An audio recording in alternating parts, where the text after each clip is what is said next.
गदर 2 film के release होते ही जहां पब्लिक इस फिल्म को बहुत अच्छा बता रही है, वहीं पर कुछ क्रिटिक्स इस फिल्म को बहुत बेकार और इसकी स्टोरी बहुत घटिया बता रहे हैं। तो आज मैं एक्सप्लेन करने वाला हूं फिल्म गदर 2।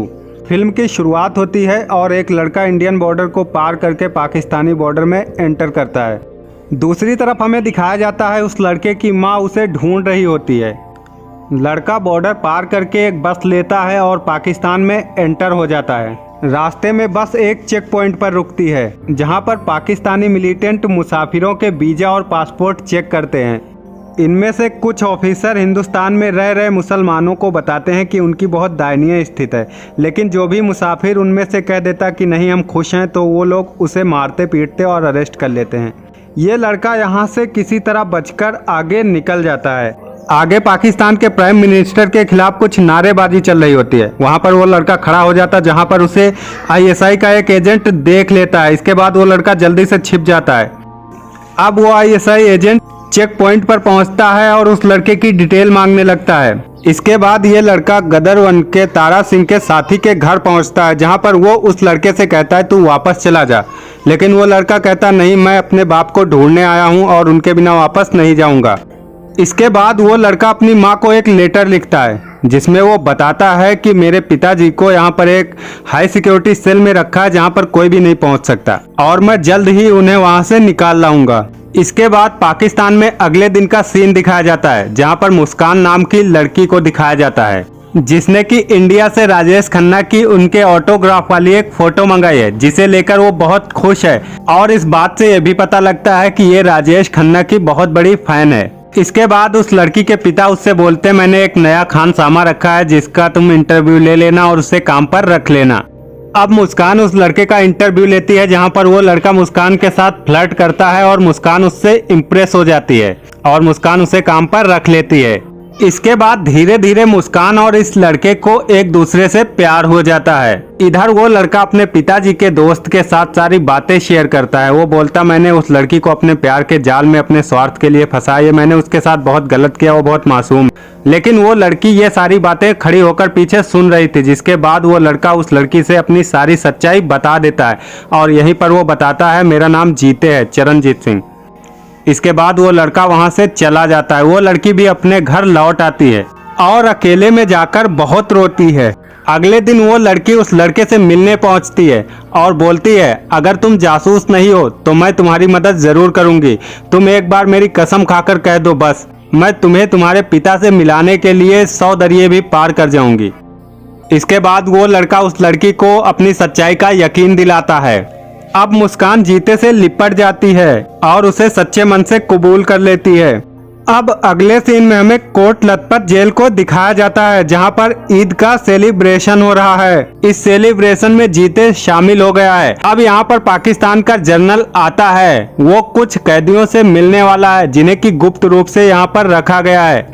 वो जेलर से कह के उन कैदियों को बाहर निकलवाता है, लेकिन जीते देखता है उसमें उसका बाप नहीं होता है। इसके बाद वो टूट जाता है, उसे लगता है मेरे बाप को कहाँ रखा होगा इन लोगों ने। तब मुस्कान उसे संभालती है। तभी कुछ लोग आपस में बात करने लगते हैं कि एक ट्रक ड्राइवर को पकड़ा गया है, जिसे कि हाई सिक्योरिटी में रखा गया है। इसके बाद मुस्कान के घर का सीन दिखाया जाता है, जहां पर सेलिब्रेशन चल रहा है। वहां पर आईएसआई का एजेंट आता है और वो जीते की फोटो उसके पिता को दिखाता है, जिसे देखकर दोनों शॉक हो जाते हैं। दूसरी तरफ हमें जीते को दिखाया जाता है। जीते उस हाई सिक्योरिटी सेल में पहुंच जाता है और वो वहां पर मिलता है, जहां पर उस ट्रक ड्राइवर को रखा गया होता है, जिसे वो पापे समझ रहा था, असल में वो उसका ताया होता है। वो उससे पूछता है पापे कितने हैं, तो वो बताता है कि तुम्हारा पापे पकड़ा ही नहीं गया था। इसके बाद इंडिया का सीन दिखाया जाता है, जहां पर शकीना के पास किसी का कॉल आता है और वो फोन छोड़कर दौड़ती हुई बाहर को भागती है।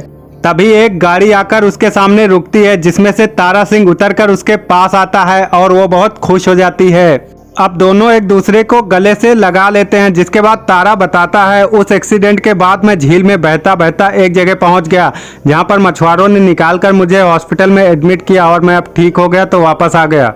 इसके बाद शकीना तारा सिंह को बताती है कि तुम्हारा जीते पाकिस्तान में तुम्हें ढूंढने गया है अब तारा सिंह शकीना पर बहुत गुस्सा करता है, उसे मारने दौड़ता है। इसके बाद जीते की दादी उसे जीते का लेटर दिखाती है और बोलती है हम लोगों ने उसे जाने नहीं दिया, वो चोरी से चला गया है। अब शकीना तारा सिंह से कहती है मुझे मेरा बेटा जीते वापस चाहिए। तारा सिंह उससे बोलता है मैं किसी भी तरह जीते को वापस लेकर जरूर आऊंगा।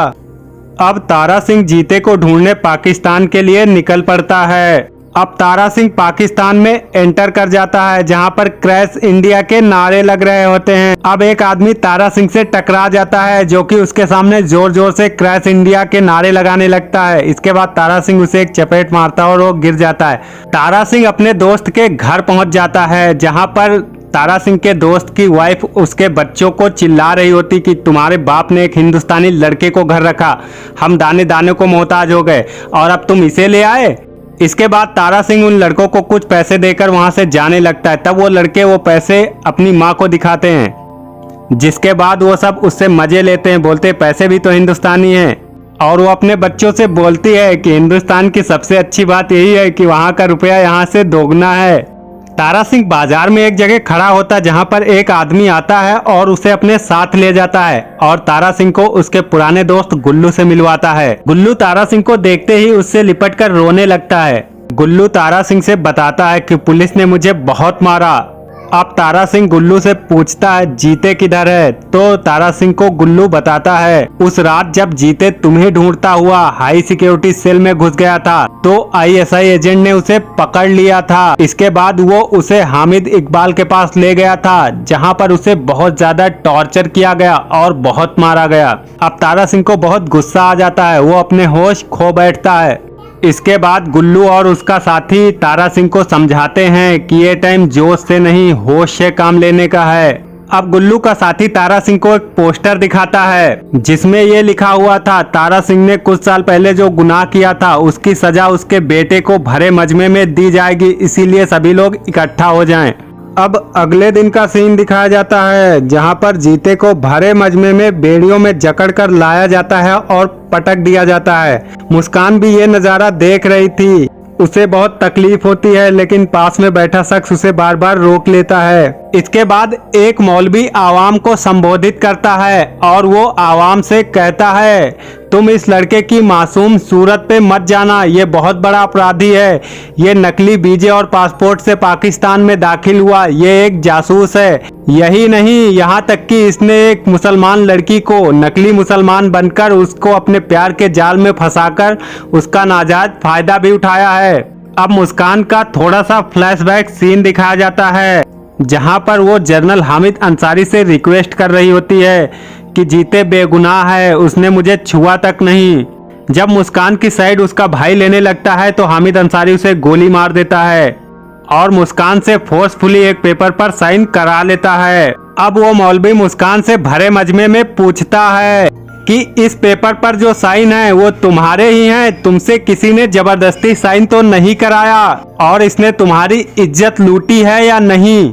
चूंकि मुस्कान इनकार करने वाली थी लेकिन जीते और मुस्कान की आमने सामने आंखों आंखों में कुछ बात होती है और मुस्कान कह देती हाँ इसने ऐसा किया। इसके बाद मुस्कान रोने लगती है। इसके बाद हामिद अंसारी अपनी आवाम को संबोधित करता है और उनसे कहता है इससे बड़ा कोई और गुनाह हो सकता है? एक दिन ये सारा जहान मुसलमान बनेगा और ये हिंदू हमारी बेटी को बरगलाएगा, क्या है इससे बड़ा कोई गुनाह? इसके बाद सारी आवाम जीते पर पत्थर फेंकने लगती है। अब जनरल आवाम को रोक लेता है, वो कहता है रुक जाओ, इस काफिर को सजा जरूर मिलेगी। इसके बाद वो ऑर्डर देता है कि इस काफिर को तोप के मुंह पर बांध दो और दुनिया को दिखा दो शरीयत का इंसाफ। इसके बाद जीते उससे बोलता है कि क्या तुझे नहीं पता शरीयत में लिखा है कि मरने वाले की आखिरी ख्वाहिश पूछी जाती है। तब जनरल उससे कहता है इतने बड़े गुनाह के बाद तेरी आखिरी ख्वाहिश क्या पूछना, लेकिन फिर भी पाकिस्तान का कानून रहमदिल है, इसलिए मैं तेरी आखिरी ख्वाहिश पूछता हूँ। अब बता क्या है तेरी आखिरी ख्वाहिश। तभी भीड़ के पीछे से एक आवाज आती है, बेटा बाप से मिलना चाहेगा। अब सब उस आवाज की तरफ देखने लगते हैं। इसके बाद एंट्री होती है दी ग्रेट तारा सिंह की। इसके बाद जनरल तारा सिंह से बोलता है आज मेरे कलेजे को ठंडक मिलेगी, तूने मेरे 40 जवानों को मारा था, आज तेरे सामने तेरा बेटा मरेगा। इसके बाद तारा सिंह जनरल से रिक्वेस्ट करता है। वो बोलता मेरे बेटे को छोड़ दो, तुम्हारी लड़ाई मुझसे है। तब जनरल बोलता नहीं, मेरी लड़ाई हर हिंदुस्तानी से है, क्योंकि तुम लोगों ने हिंदुस्तान में रह रहे मुसलमानों पर बहुत जुल्म किए हैं और अब हम उन्हें आज़ादी दिलाएंगे। अब तारा सिंह जनरल से बोलता है तुम किससे आज़ादी दिलाओगे? सिखों से, हिंदुओं से, मुसलमानों से, जिन्होंने हिंदुस्तान को आज़ाद कराया अपना खून बहाकर।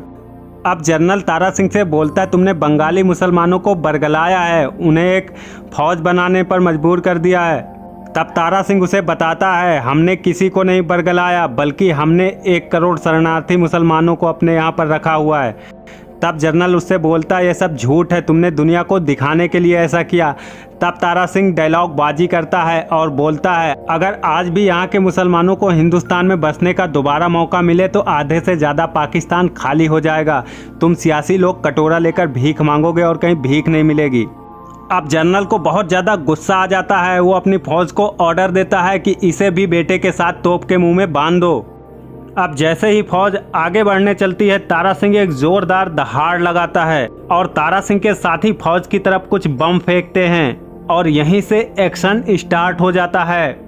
पब्लिक चारों तरफ भागने लगती है। तारा सिंह के सामने जो भी दुश्मन आ जाता है वो उसे बुरी तरीके से मारता है। तारा सिंह दुश्मनों को मारता हुआ अपने बेटे तक पहुंच जाता है और उसे आज़ाद कर देता है। अब दोनों बाप बेटे एक दूसरे के गले लग जाते हैं। अब पाकिस्तानी फौज गोलियां चलाते हुए तारा सिंह की तरफ बढ़ती है, लेकिन तारा सिंह पास पड़ी तोप उठाकर उनकी तरफ फेंकता है, जिससे आधी पाकिस्तानी सेना ढेर हो जाती है। अब तारा सिंह जैसे ही जनरल की तरफ आगे बढ़ने लगता है तो उसकी तरफ बहुत सारी फौज आने लगती है, जिसके बाद तारा सिंह पास में पड़ा तोप का पहिया उठाकर उस फौज पर फेंकता है, जिससे बहुत सारी फौज घायल हो जाती है। अब तारा सिंह के साथ साथ उसका बेटा जीते भी उन लोगों से कड़ा मुकाबला करता है। अब इसी बीच तारा सिंह जनरल के बेटे को किडनैप कर लेता है और वो उससे बोलता है तुम सब अपनी गन फेंक दो वरना मैं इसकी मुंडी मरोड़ दूंगा। अब जनरल बहुत डर जाता है और वो अपनी फौज से गन नीचे रखने के लिए बोलता है। अब तारा सिंह जनरल के बेटे को किडनैप कर अपने बेटे के साथ वहाँ से निकलने लगता है। तब जीते जनरल के मुंह पर थूकता है और बोलता है चीथड़े उड़ गए ना तुम्हारे। अब तारा सिंह जनरल के बेटे को छोड़कर अपने बेटे के साथ ट्रक में बैठ जाता है और वहां से भागने लगता है। इसके बाद पाकिस्तानी फौज उनका पीछा करने लगती है। पाकिस्तानी फौज जल्दी से जेल का दरवाज़ा बंद कर देती है, लेकिन तारा सिंह जेल के दरवाजे को उड़ा देता है। अब तारा सिंह ट्रक लेकर एक सुनसान जगह पहुंच जाता है। इसके बाद पाकिस्तानी असेंबली दिखाई जाती है, जहां पर पार्टी चल रही होती है। यहां पर हामिद अंसारी को काफ़ी जलील होना पड़ता है। एक वेश्या उसका मजाक उड़ाती है और बोलती तारा सिंह बहुत इंटरेस्टिंग मर्द है। अब जनरल को उसका बॉस हिंदुस्तानी न्यूज़ पेपर दिखाता है, जिसमें कि तारा सिंह की बड़ाई की गई थी और पाकिस्तान की बेइज्जती। इसके बाद जनरल का बॉस उसे बहुत सारी गालियाँ देता है और वो बोलता है तुम्हारे पास 72 घंटे का टाइम है, अगर तारा सिंह बॉर्डर क्रॉस कर गया तो तुम्हारी खैर नहीं है। अगले सीन में तारा सिंह अपनी शकीना से बात करता है और जीते की भी उससे बात कराता है और बोलता हम दोनों ठीक हैं और जल्द ही वापस आ जाएंगे। तभी तारा सिंह का दोस्त गुल्लू वहां पर आ जाता है और वो बताता है चप्पे चप्पे पर पुलिस और आर्मी है, अब यहाँ से निकलना नामुमकिन है। तभी वहां पर कुछ पुलिस वाले आ जाते हैं और वो तारा सिंह पर गन तान देते, बोलते अपने आप को सरेंडर कर दो तभी तुम यहाँ से जा सकते हो। अब तारा सिंह उन पर हमला कर देता है। अब तारा सिंह और जीते उन लोग से मुकाबला करते हुए वहाँ से भागने लगते हैं। ये लोग एक फायर स्टेशन की गाड़ी पर चढ़ जाते हैं, जिससे ये लोग भाग रहे होते हैं। तभी वहाँ पर कुछ आर्मी वाले आकर एक रॉकेट लॉन्चर से उन पर अटैक करते हैं, जिसके बाद तारा सिंह और उसका बेटा एक ट्रेन पर कूद जाते हैं और वो गाड़ी ब्लास्ट हो जाती है। इसके बाद रेडियो पर एक खबर चलाई जाती है, जिसमें कहा जाता है जीते और तारा सिंह घायल हो चुके हैं और अगर उनकी किसी ने भी मदद की तो उसे मुल्क का दुश्मन करार दिया जाएगा और उसे गोली मार दी जाएगी। चूंकि दोनों गाड़ी से कूदने के बाद अलग अलग गिरते हैं, जीते ट्रेन पर गिर जाता है और तारा सिंह नीचे गिरता है, जिसके बाद तारा सिंह को ये पता नहीं होता है जीते जिंदा भी है या नहीं। यह खबर शकीना भी रेडियो पर सुनती है। मुस्कान भी ये खबर सुनकर टूट जाती है अब अगले दिन का सीन दिखाया जाता है जहां पर जीते एक बाजार में मुंह छिपाकर घूम रहा होता है। तभी कोई फोन पर बात कर रहा होता है कि तारा सिंह पंजाब यूनिवर्सिटी में देखा गया है और आज वो बच नहीं सकता। इसके बाद जीते वहां से एक नक्शा चुरा लेता है और उसमें देखता है पंजाब यूनिवर्सिटी कहाँ है। तभी उस पर एक आदमी की नज़र पड़ जाती है और वो पुलिस को आवाज़ देने लगता है, लेकिन जीते उसका मुंह पकड़ लेता है। चूंकि पुलिस को शक हो जाता है इसलिए वो उधर आने लगती है। अब जीते उस आदमी को मारकर वहां से भागने लगता है और पुलिस उसका पीछा करने लगती है। जीते उन सबसे बचता बचाता भाग रहा होता है। तभी हमें दूसरी तरफ का सीन दिखाया जाता है जहां पर एक पुलिस वाला जर्नल से बात कर रहा होता है और वो उससे बोलता है, जनाब 72 घंटे पूरे होने में अभी वक्त है और मैंने तारा सिंह के बेटे की लोकेशन पता कर ली है। तभी तारा सिंह उसके सामने आ जाता है और उसके मुंह में गन लगा देता है। ये देखकर वहां मौजूद पुलिस वाले डर जाते हैं। इसके बाद वो उससे अपने बेटे की लोकेशन पता कर लेता है। तारा सिंह मुस्लिमपुरा की तरफ जाने लगता है चूंकि उसे पता चला था कि जीते मुस्लिमपुरा एरिया में है, लेकिन तारा सिंह के पीछे पूरी पाकिस्तानी आवाम पड़ी हुई है। तारा सिंह आवाम से भागते भागते रास्ते में एक जगह पर ठहर जाता है जहां पर एक नल लगा होता है। नल देखकर पाकिस्तानी आवाम रुक जाती है। अब तारा सिंह उन लोगों की तरफ पलटकर देखता है तो वो लोग कांपने लगते हैं क्योंकि उन्हें पुराना मंजर याद आ जाता है। अब तारा सिंह दहाड़ मारकर वो नल उखाड़ने चलता है। इसके बाद आवाम घबराकर वहां से भागने लगती है और कुछ ही देर में वहां पर सन्नाटा छा जाता है। इसके बाद हमें वो घर दिखाया जाता है जहां पर जीते छिपा हुआ था। वो औरत जब उसकी तरफ आने लगती है तो जीते अपने हाथ में कुछ हथियार उठा लेता है, जिसके बाद वो औरत कहती है, बाहर आ जाओ, मैंने सारे दरवाजे बंद कर दिए हैं। इसके बाद वो औरत कहती है, तुम भूखे होगे, कुछ खा लो। तब वो कहता है, मैं हिंदुस्तानी हूँ, मुझ पर इतना एहसान क्यों कर रही हो। इसके बाद जीते उस औरत से कुछ रोटियां लेकर वहां से जाने लगता है। तब वो औरत बोलती है, रोटी के साथ सालन भी ले ले। इसके बाद जीते कहता, नहीं इसकी ज़रूरत नहीं, मैं यहाँ से निकल जाऊँ, यही सही है। और जाते जाते उस औरत को मौसी बोल देता है, जिसके बाद वो औरत थोड़ा इमोशनल हो जाती है। इधर जीते रास्ते से जा रहा होता तभी उस पर कोई गोली चला देता है और जीते गिर जाता, उसके हाथ से रोटियाँ छूट जाती हैं। कुछ देर में वहाँ से तारा सिंह गुजर रहा होता, जिसके बाद तारा सिंह को वही रोटियाँ दिखती हैं और वहीं पर जीते का लॉकेट भी पड़ा हुआ उसे मिलता है। अब तारा सिंह जीते को ढूंढने लगता है और वो एक पीर बाबा की मजार पर पहुंच जाता है जहां वो दुआ करता है कि मेरा बेटा सलामत हो। तभी तारा सिंह को जीते की आवाज़ सुनाई देती है जहां पर वो गाना गुनगुना रहा होता है जो कि उसने बचपन से सुन रखा था।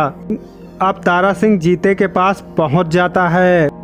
अब दोनों एक दूसरे को गले लगा लेते हैं। इसके बाद ये लोग कुछ लोगों की मदद से बॉर्डर क्रॉस करने वाले होते हैं। अब तारा सिंह और जीते मुस्कान के घर वालों की मदद से बॉर्डर क्रॉस करने वाले हैं। इसके बाद तारा सिंह उन लोगों से बोलता है, तुमने हमारी इतनी मदद की, अपने आप को मुसीबत में डाला, हम तुम्हारे एहसानमंद हैं। तब मुस्कान के घर वाले बोलते हैं, मेरी बेटी तुम्हारे बेटे से प्यार करती है, उसे अपना लो। तब तारा सिंह उनसे बोलता है, तुम्हारी बेटी मेरी बेटी है, मैं उसका बहुत ख्याल रखूँगा। अब रास्ते में गाड़ी रुकती है और यहाँ पर मुस्कान अपने घर वालों से विदा लेकर तारा सिंह और जीते के साथ हो लेती है और यहीं से मुस्कान के घर वाले अलग हो जाते हैं। गाड़ी आगे निकल पड़ती है। थोड़ी दूर गाड़ी चलने के बाद इनकी गाड़ी पर हमला हो जाता है। गोली ड्राइवर को लग जाती है और इनकी गाड़ी क्रैश होकर पलट जाती है। मिलिटेंट के उनके पास पहुँचने से पहले ही ये लोग गाड़ी से निकलकर भाग जाते हैं और ये लोग वहीं पर पहुंच जाते हैं जहां पर वो सुरंग होती है जिसके जरिए इन्हें बॉर्डर पार करना था। अब जनरल हेलीकॉप्टर से वहीं पर पहुंच जाता है जहां पर ये लोग होते हैं और वो उन्हें धमकी देता है, तू मेरे सामने आ जा वरना मैं तुम्हारे बहुत से लोगों को मार दूंगा।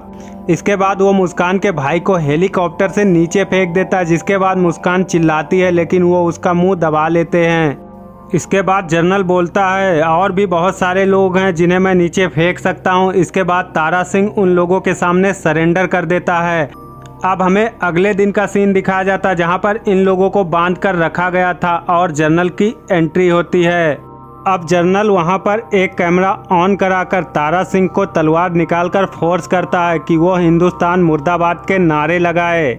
लेकिन तभी जीते बोल पड़ता है, हिंदुस्तान जिंदाबाद था, है और रहेगा। इसके बाद जनरल उसे मारने दौड़ता है, लेकिन तारा सिंह उसे चिल्लाकर रोकता है और वो जनरल से कहता है, अगर मैंने मुर्दाबाद का नारा भी लगा दिया तब भी मेरे मुल्क की शान कम नहीं होगी। और वो ये भी कहता है, अगर हर पाकिस्तानी ने भी हिंदुस्तान मुर्दाबाद का नारा लगाया तब भी वो हमारे बॉर्डर तक भी नहीं पहुंचेगी। और अगर हर हिंदुस्तानी ने जिंदाबाद का नारा लगाया तो उसकी आवाज़ की गूंज से तुम फट जाओगे। इसके बाद जनरल उसे मारने चलता है, लेकिन वो भी चीखता है और जिस खंबे से बंधा होता है उसे तोड़ देता है और हिंदुस्तान जिंदाबाद का नारा लगाकर उन सबकी धुलाई शुरू कर देता है। अब पाकिस्तानी फौज जीते की तरफ ताबड़तोड़ गोलियां चला रही थी। तभी तारा सिंह पास में पड़े बिजली के पिलर को उठा लेता है, जिससे कि वहां पर क्रैश होने लगता है और वो पिलर उठाकर उनकी तरफ फेंक देता है, जिससे काफ़ी सैनिक मारे जाते हैं। तभी ये लोग एक टैंकर की मदद से वहां से भाग जाते हैं। अब ये लोग अपने टैंकर की तोप से उनकी तरफ हमला करते हैं, लेकिन टैंकर की तोप जाम हो चुकी थी, इसलिए ये लोग तोप का मुंह अपने हाथों से उस तरफ घुमाने लगते हैं। तोप का मुंह जनरल की तरफ घूम जाने के बाद ये लोग उनकी कई सारी गाड़ियां उड़ा देते हैं। अब वहां पर पाकिस्तानी फौज के भी बहुत सारे टैंकर आ जाते हैं और वो लोग उन टैंकरों की मदद से इन पर अटैक करने लगते हैं। अब तारा सिंह जनरल के टैंकरों से घिर जाता है। इसके बाद जनरल और तारा सिंह आमने सामने आ जाते हैं। तारा सिंह जनरल का गला दबाने लगता है, तभी वहां पर इंडियन आर्मी भी आ जाती है, जिसके बाद पाकिस्तानी फौज सरेंडर कर देती है। अब तारा सिंह एक तलवार से जनरल को मारने ही वाला होता है कि जनरल उसके सामने गिड़गिड़ाने लगता है। अब तारा सिंह जनरल को 2 चॉइस देता है। वो बोलता है, तू भगवत गीता को चूज करेगा या फिर कुरान को। तब जनरल बोलता है, मैं भगवत गीता। इसके बाद तारा सिंह जनरल को मारता है। वो बोलता है, तुम दोनों नहीं चूज कर सकते थे। इसके बाद तारा सिंह जनरल को वहीं छोड़कर अपने बच्चों के साथ वहां से जाने लगता है। तब जनरल वहां पर एक गन उठाता है और तारा सिंह को मारने चलता है, जिसके बाद इंडियन आर्मी उस जनरल को शूट कर देती है और यहीं पर इंडियन आर्मी के कमांडेंट जीते को इंडियन आर्मी में भर्ती होने का ऑफर देते हैं। इसके बाद ये फिल्म यहीं पर ख़त्म हो जाती है।